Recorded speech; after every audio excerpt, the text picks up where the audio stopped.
next our topic of discussion is deadlock.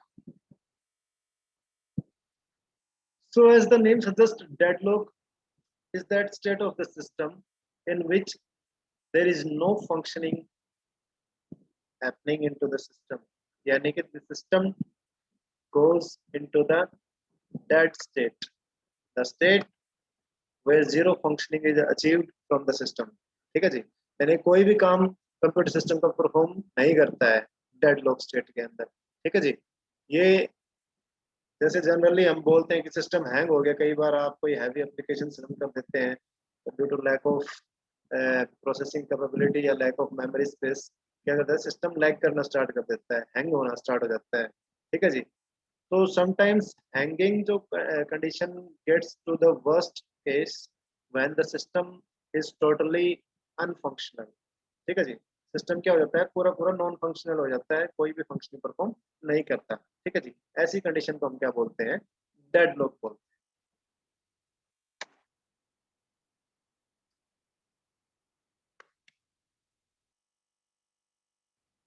ठीक है जी, तो क्या क्या पढ़ेंगे हम इसके अंदर. Deadlock problem, system model, deadlock characterization. Deadlock characterization means the necessary and sufficient conditions to hold for deadlock. ठीक है जी, जिनकी वजह से डेडलॉक हैपन होता है सिस्टम में. उसके बाद पढ़ेंगे हम मेथड्स ऑफ हैंडलिंग डेडलॉक. ठीक है जी, मेथड्स ऑफ हैंडलिंग डेडलॉक चार तरीके के होते हैं, जिसके अंदर आपका आता है deadlock prevention, deadlock avoidance, deadlock detection and if deadlock occurs into the system तो रिकवरी फ्रॉम दैट. तो डेडलॉक प्रॉब्लम होती क्या है, इस सेट ऑफ ब्लॉक प्रोसेसेस होती है. जनरली क्या होता है, सिस्टम के अंदर प्रोसेसेस एग्जीक्यूट होती हैं, तो क्या होते हैं, कई बार प्रोसेसेस क्या हो जाती हैं, ब्लॉक्ड हो जाती हैं. ठीक है जी, ड्यू टू सम रीजन. ठीक है जी, वो रीजन हम पढ़ेंगे. तो जब वो प्रोसेस ब्लॉक्ड होगी तो वो कोई भी फंक्शन परफॉर्म नहीं कर पाएंगी. ठीक है जी, तो ऐसी कंडीशन में क्या होता है, डेडलॉक की प्रॉब्लम अराइज होती है. ठीक है, जनरली ये कब होता है कि जब फॉर एग्जाम्पल एक प्रोसेस है P0, उसके पास ए एंड बी दो रिसोर्सेज है. ठीक है, तो दो रिसोर्सेज जो हैं वो मान लो प्रोसेस P0 के पास ए रिसोर्स है और प्रोसेस P1 के पास बी रिसोर्स है. तो कंडीशन क्या है कि प्रोसेस के पास एक रिसोर्स तो है और दूसरे रिसोर्स के लिए वो क्या कर रही है, दैट इज रिक्वेस्टिंग. एक तो होल्ड कर लिया रिसोर्स और दूसरा उसको चाहिए अपना एग्जीक्यूशन परफॉर्म करने के लिए, तो उसके लिए क्या कर रही है, रिक्वेस्ट कर रही है. Same is the condition with the other process. वो क्या कर रही है जी, वो दूसरे रिसोर्स को होल्ड करके बैठी है and requesting for the other resource. तो होगा क्या, P0 प्रोसेस भी और P1 प्रोसेस भी, दोनों की एग्जीक्यूशन क्या होगा, कंप्लीट नहीं होगा, वो ब्लॉक्ड स्टेट में चली जाएंगी. क्योंकि जो रिसोर्स P1 को चाहिए वो P0 के पास है और जो P0 को चाहिए वो P1 के पास है, और दोनों ये चाहती है कि पहले एग्जीक्यूशन मैं कंप्लीट करूं, मैं कंप्लीट करूं. ठीक है जी, तो ऐसी कंडीशन के क्या अंदर क्या होता है, there is the condition of deadlock. ठीक है जी,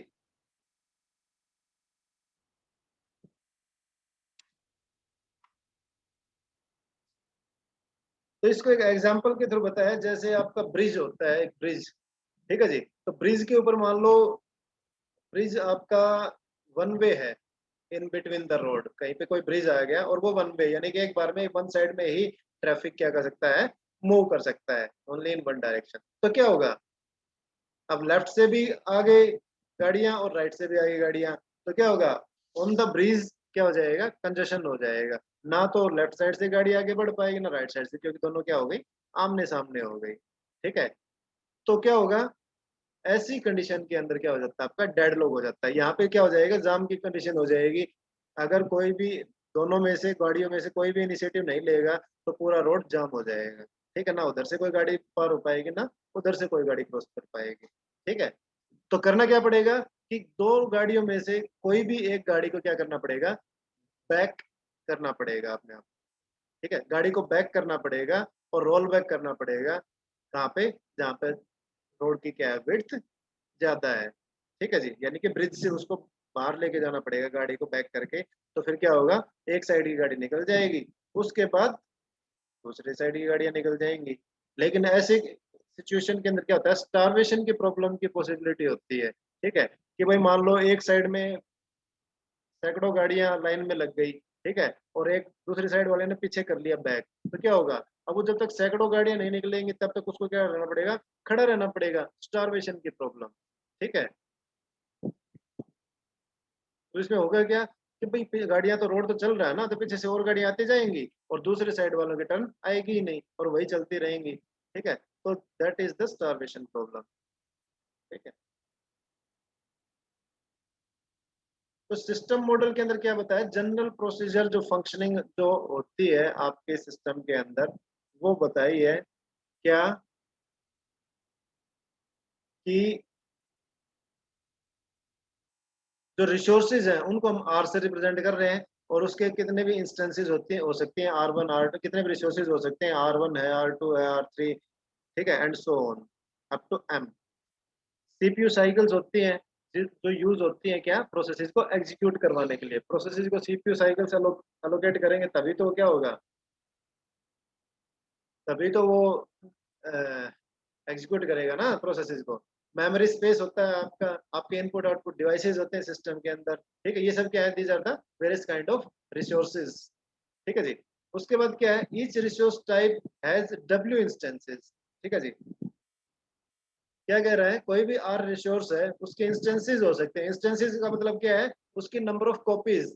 मान लो आपके पास प्रिंटर एक कनेक्टेड है, तो उसकी इंस्टेंस क्या होगी, 1 होगी, W की वैल्यू 1 हो गई। ठीक है, अगर दो प्रिंटर कनेक्टेड है तो उसकी इंस्टेंस क्या होगी, एक सेम रिसोर्स की कितनी इंस्टेंसेज है वो बता रहा है। तो एक प्रिंटर कनेक्टेड है तो इंस्टेंस एक होगी, दो कनेक्टेड है तो दो होगी, तीन कनेक्टेड है तो तीन हो गई, एंड सो ऑन। ठीक है जी, इस तरीके से। उसके बाद क्या कहता है, उसके बाद कहता है जी, जो रिसोर्सेज जो यूटिलाइज करती है प्रोसेसेस, वो किस तरीके से करती हैं। ठीक है, उसके लिए क्या प्रोसीजर होता है, सबसे पहले क्या करेगी प्रोसेस, रिक्वेस्ट करेगी रिसोर्स के लिए। ठीक है जी, रिक्वेस्ट करने के बाद क्या होगा, जो रिसोर्स है उसको अलोकेट हो जाएगा प्रोसेस को। अलोकेट होने के बाद क्या होगा, वो प्रोसेस यूज करेगी उस रिसोर्स को। ठीक है जी, और यूज करने के बाद क्या कर देगी, उसको रिलीज कर देगी रिसोर्स को, ताकि कोई अदर प्रोसेस है वो उसको क्या कर सके, यूज कर सके।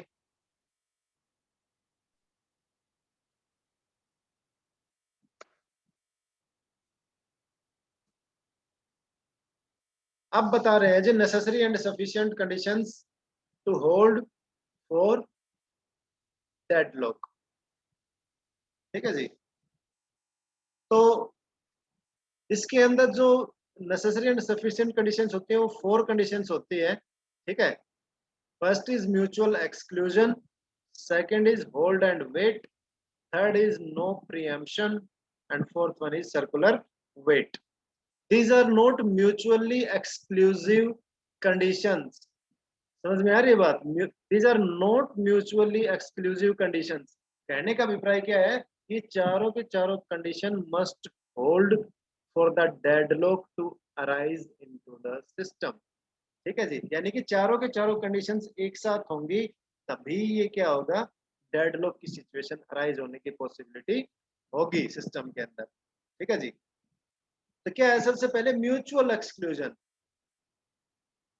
म्यूचुअल एक्सक्लूजन क्या कह रहा है जी, कि only one process at a time can use a resource. एक टाइम पे एक ही प्रोसेस एक रिसोर्स को यूज कर सकती है। ठीक है जी, that is mutual exclusion.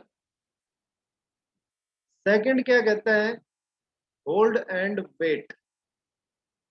Hold and wait एक ऐसी प्रोसेस जिसके अंदर एक प्रोसेस वेट कर रही है कोई रिसोर्स को अक्वायर करने के लिए। कौन सा resource, which is held by any other process. ठीक है जी, यानी कि एक प्रोसेस, जो हमने अभी पिछले पीछे पढ़ा था, कि एक प्रोसेस के पास एक रिसोर्स अपना, अपने पास जो रिसोर्सेज है वो तो है ही है, लेकिन एक ऐसा रिसोर्स है जिसको वो एक्सेस करना चाहती है, जिसको वो रिक्वेस्ट कर रही है, लेकिन वो रिसोर्स क्या है, वो रिसोर्स फ्री नहीं है, that is hold by the other process. ठीक है जी, तो भी that is also a condition to hold for deadlock. Third one is no preemption. Preemption की कहीं पे भी पॉसिबिलिटी नहीं है, ठीक है। प्रियम्पशन हमने पढ़ा था ना प्रोसेस शेड्यूलिंग एल्गोरिथम्स के अंदर, ठीक है। नो प्रियम्पशन यानी कि बीच में किसी भी प्रोसेस को हम रोक नहीं सकते, कोई भी रिसोर्स को हम फ्री नहीं करवा सकते। कहने का मतलब ये है कि अगर किसी प्रोसेस ने कोई रिसोर्स होल्ड कर रखा है तो अपनी मर्जी से ही उसको क्या करेगी, रिलीज करेगी, ठीक है जी। And fourth one is the circular wait. Circular wait क्या है? सर्कुलर वेट ये है कि मान लो प्रोसेसेस हैं आपकी P0 से Pn तक, ठीक है। तो P0, अब सपोज द कंडीशन कि P0 एक ऐसे रिसोर्स के लिए वेट कर रही है जो होल्ड कर रखा है P1 ने, ठीक है जी। और P1 एक ऐसे रिसोर्स के लिए वेट कर रही है जो कि होल्ड कर रखा है P2 ने, और P2 एक ऐसे रिसोर्स के लिए वेट कर रही है जो होल्ड कर रखा है P3 ने, and so on up to process n, ठीक है जी। यानी कि Pn-1 प्रोसेस है, वो वेट कर रही है एक ऐसे रिसोर्स के लिए जो होल्ड कर रखा है किसने, Pn प्रोसेस ने। और जो Pn प्रोसेस है वो वेट कर रही है एक ऐसे रिसोर्स के लिए जो होल्ड कर रखा है P0 प्रोसेस ने। यानी कि एक सर्कल बन गया वेट क्यू का, ठीक है। एक वेट क्यू है जिसके अंदर एक प्रोसेस दूसरे प्रोसेस के द्वारा जो होल्ड किया हुआ रिसोर्स है उसके लिए वेट करने लग रही है, और एक सर्कुलर सर्कुलर चेन बनती चलेगी, साइकिल, ठीक है जी। एक साइकिल फॉर्म हो गई जिसके अंदर क्या हो रही है, एक प्रोसेस दूसरे प्रोसेस के लिए वेट करने लग रही है, दूसरे प्रोसेस के बाय होल्डेड प्रोसेस, जो प्रोसेस ने होल्ड कर रखा है रिसोर्स, उस रिसोर्स के लिए क्या कर रही है, वो वेट कर रही है। तो एक सर्कुलर चेन फॉर्म हो गई, ठीक है। उस कंडीशन में क्या बोलते हैं, सर्कुलर वेट, क्योंकि सारे के सारे एक दूसरे के रिसोर्सेज के लिए क्या कर रही है, वेट कर रही है, लेकिन कोई भी रिलीज करेगा नहीं, तो वो सर्कुलर वेट कंडीशन हो गई, ठीक है जी। तो ये चारों कंडीशन वो कंडीशन है जिनकी वजह से सिस्टम के अंदर डेडलॉक हैपन होता है, ठीक है जी।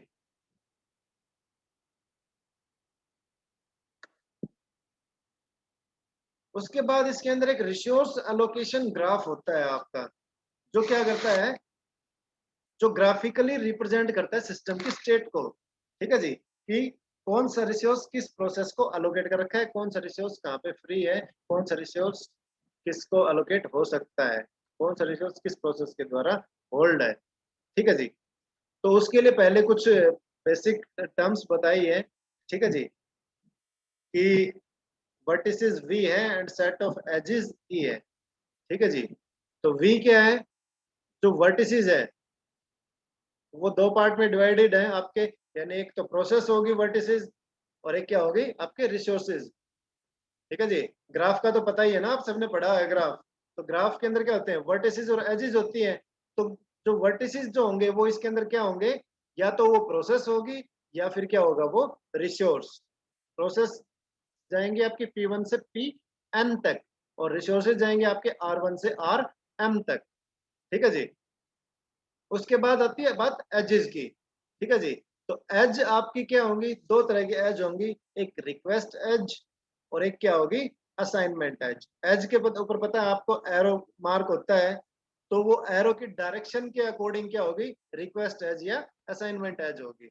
अगर जो डायरेक्शन जो है एरो की वो प्रोसेस से रिसोर्स की तरफ है, इस तरीके से P1 फिर एरो और RJ, तो क्या कर रहा है, क्या बता रहा है ये, P1 एक प्रोसेस है जो R रिसोर्स है उसकी कोई इंस्टेंस है J, उसको वो रिक्वेस्ट करने लग रही है कि भाई मुझे एलोकेट कर दो ये रिसोर्स, ठीक है जी। तो ये तो होगी क्या, रिक्वेस्ट एज। और दूसरे क्या है, असाइनमेंट एज। असाइनमेंट जब असाइनमेंट एज वो होती है जब रिसोर्स प्रोसेस को अलोकेट कर दिया जाता है, यानी कि इसके अंदर जो डायरेक्शन होगी वो रिसोर्स से कहाँ पे होगी, प्रोसेस के ऊपर, RJ एरो PI, यानी कि इसके अंदर जो RJ रिसोर्स है वो PI प्रोसेस को अलोकेट कर दिया है, असाइन कर दिया है, ठीक है जी। क्लियर है चार चीजें।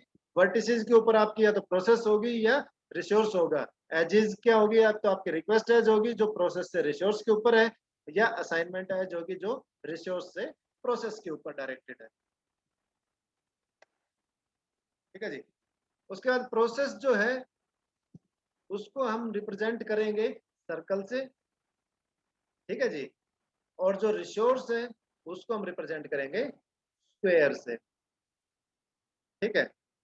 और उसके अंदर आपकी इंस्टेंसेस दिखाएंगे, जैसे कि इसके अंदर दिखा रखी है, इस स्क्वायर के अंदर अगर 4 ब्लॉक्स बनाए हुए हैं तो इसका मतलब क्या है, इस रिसोर्स के कितने इंस्टेंसेस हैं, 4 इंस्टेंसेस। मान लो ये प्रिंटर है तो 4 प्रिंटर आपके कनेक्टेड है सिस्टम के साथ, ठीक है जी।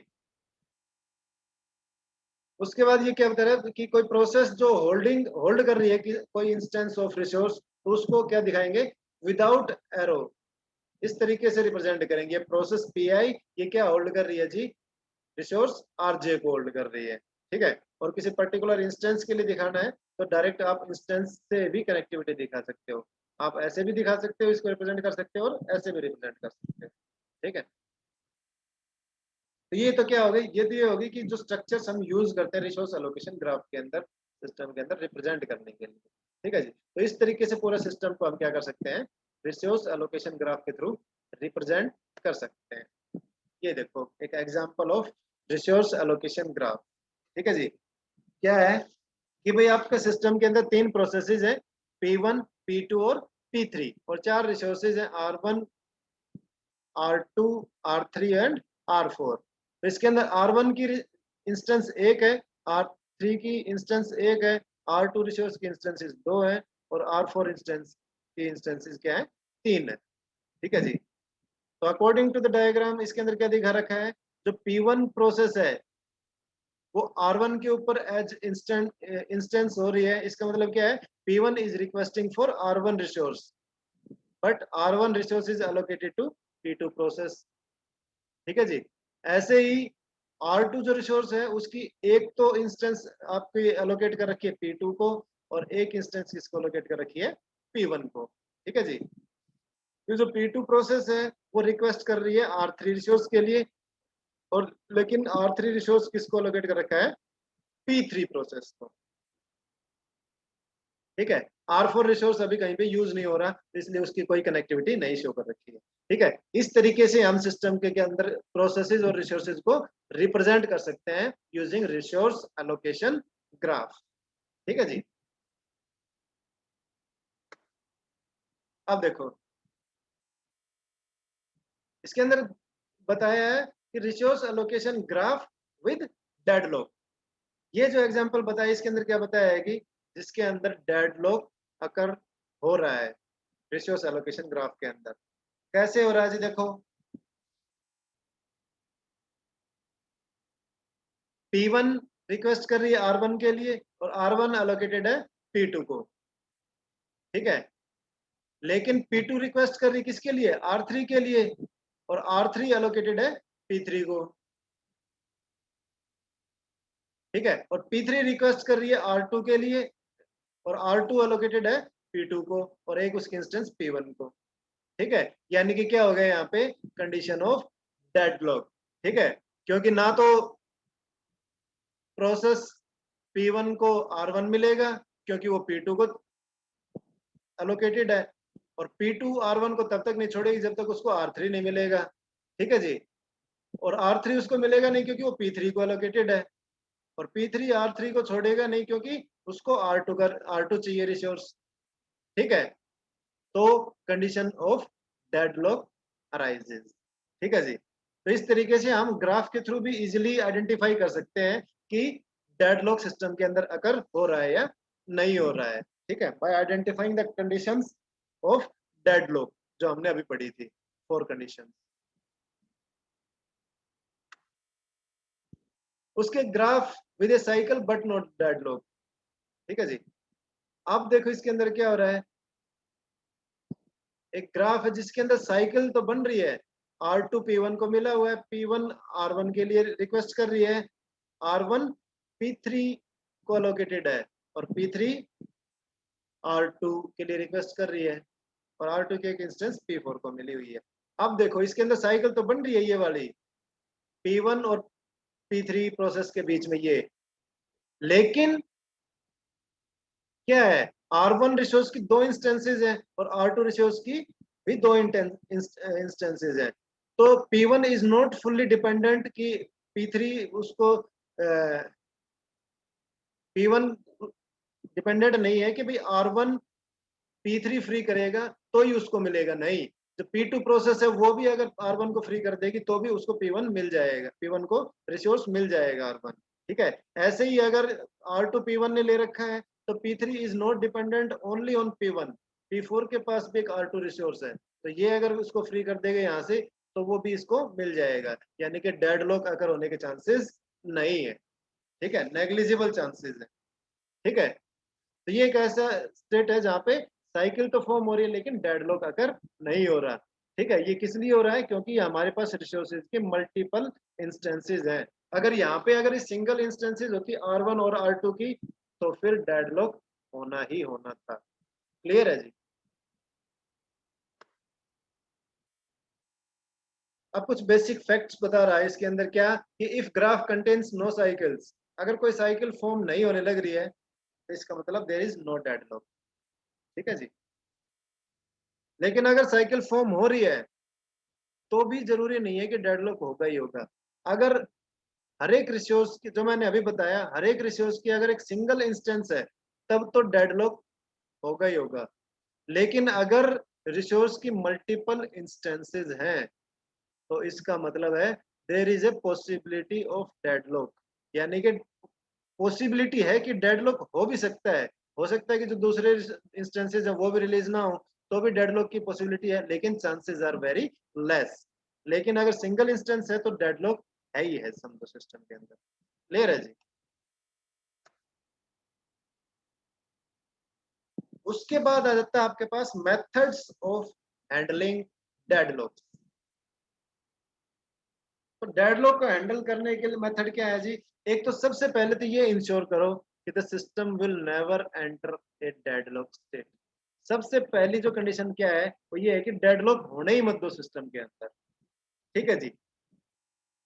दूसरी कंडीशन, अगर मान लो इस चीज को हम नहीं रोक पाते हैं कि सिस्टम डेडलॉक में ना जाए तो क्या होगा। अगर सिस्टम डेडलॉक स्टेट के अंदर चला जाता है तो how do we recover that, तो हमें उससे ओवरकम कैसे होना है वो चीज हम क्या करेंगे यहाँ पे आइडेंटिफाई करनी पड़ेगी। We have to identify the recovery mechanism, ठीक है जी। एंड थर्ड वन क्या है, third one is very simple कि इग्नोर द प्रॉब्लम, ठीक है जी। ये सबसे आसान तरीका है डेडलॉक को हैंडल करने का, कि डेडलॉक हो गया तो इग्नोर इट, और ऐसे ऐसे रिएक्ट करो जैसे डेडलॉक हुआ ही ना हो सिस्टम के अंदर, ठीक है जी। और जनरल जो टेंडेंसी होती है वो यही होती है सिस्टम के अंदर कि जब भी कोई डेडलॉक आता है, सिस्टम हैंग होता है, तो इसके क्या करते हैं, हम इग्नोर कर देते हैं, हम कोई मैकेनिज्म इम्प्लीमेंट नहीं करते। सिंपली क्या करते हैं, आप सिस्टम को या तो थोड़ी देर के लिए होल्ड कर दो, छोड़ दो, उसको फ्री छोड़ दो तो सिस्टम फंक्शनिंग में आ जाएगा, या फिर सिस्टम को रिस्टार्ट कर लो, ठीक है, और दोबारा से सिस्टम स्मूथली फंक्शनिंग करने लग जाएगा, ठीक है। तो यानी कि हम इग्नोर कर देते हैं डेडलॉक की प्रॉब्लम को, ठीक है जी। तो तीन चीजें, या तो डेडलॉक को आने ही मत दो, आ गया तो उसको रिकवरी मैकेनिज्म्स आपको अप्लाई करने पड़ेंगे, या फिर आप क्या कर दो, इग्नोर, प्रॉब्लम को इग्नोर कर दो, सिस्टम को रिस्टार्ट कर लो जी, प्रॉब्लम अपने आप दूर हो जाएगी, ठीक है।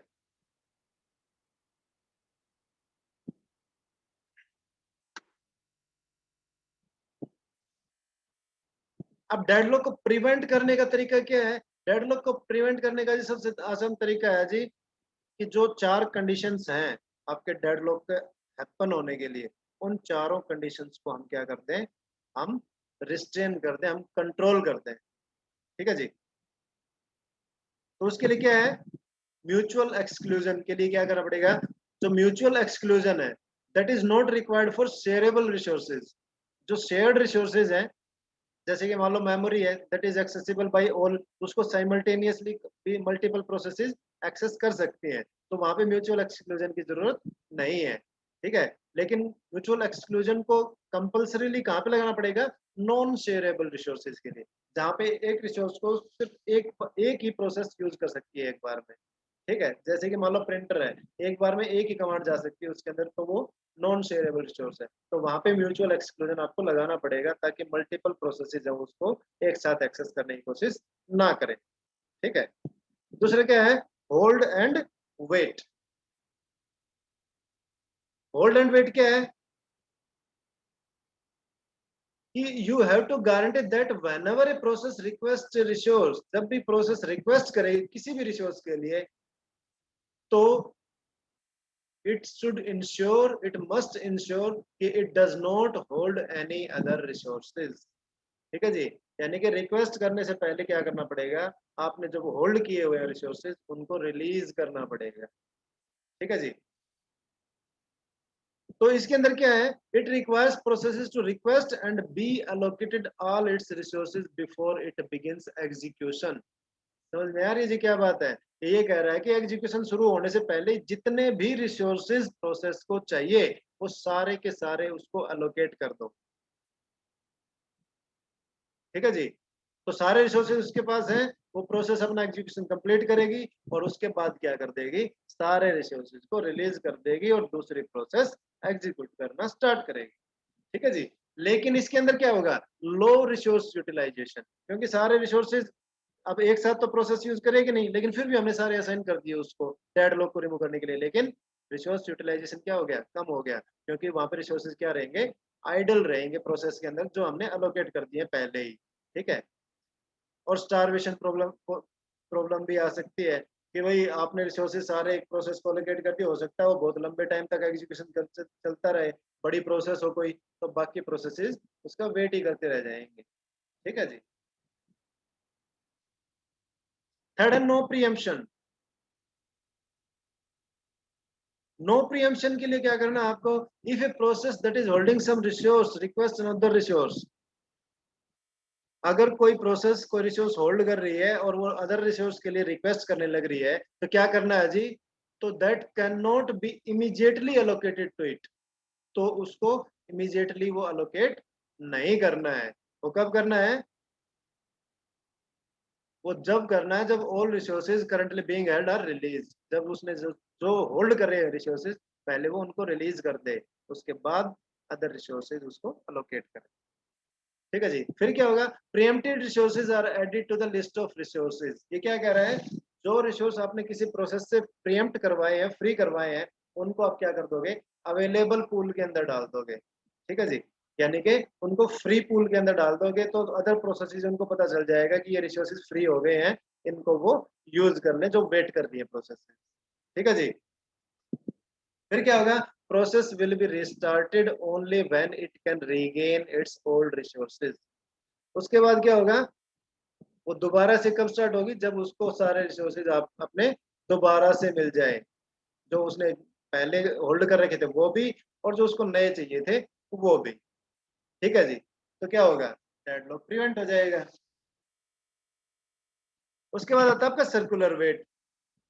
सर्कुलर वेट क्या करता है जी, it imposes total ordering of all resource types, एक ऑर्डर क्रिएट कर दे सभी रिसोर्सेज का, and require that each process request resources in an increasing order of enumeration. ठीक है जी, यानी क्या बता रहा है कि जो प्रोसेसेस जो रिक्वेस्ट करेंगे रिसोर्सेज के लिए वो इंक्रीजिंग ऑर्डर ऑफ इन्यूमरेशन के अंदर होना चाहिए, यानी कि जो जो नंबरिंग जो ऑर्डरिंग जो डिफाइन की हुई है रिसोर्सेज की, उस नंबरिंग के अकॉर्डिंग क्या करें, वो रिक्वेस्ट करें। मान लो प्रिंटर 3 है, उनको 3 इंस्टेंसेस दी हुई है, तो एक प्रिंटर किसी प्रोसेस ने एक्सेस कर लिया, उसकी नंबरिंग क्या होगी, 2 हो गई। एक प्रोसेस किसी और ने एक्सेस कर लिया, उसकी नंबरिंग 1 हो गई। ठीक है, उसके बाद क्या होगा, फर्दर कोई प्रोसेस उसको रिक्वेस्ट कर ही नहीं पाएगी। तो जब हम देखेंगे उसका जो ऑर्डर जो है, मान लो उसका 0 ऑर्डर आया हुआ है, इसका मतलब वो रिसोर्स फ्री है नहीं, तो उसके लिए कोई रिक्वेस्ट जनरेट नहीं होगी।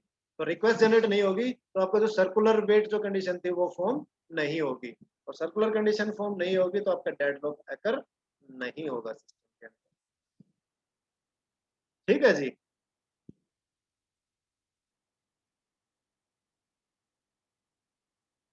उसके बाद आता है आपका डेडलॉक अवॉइडेंस। ठीक है, ये हम करेंगे बाद में। यहाँ तक किसी को डाउट है तो यू कैन आस्क नाउ।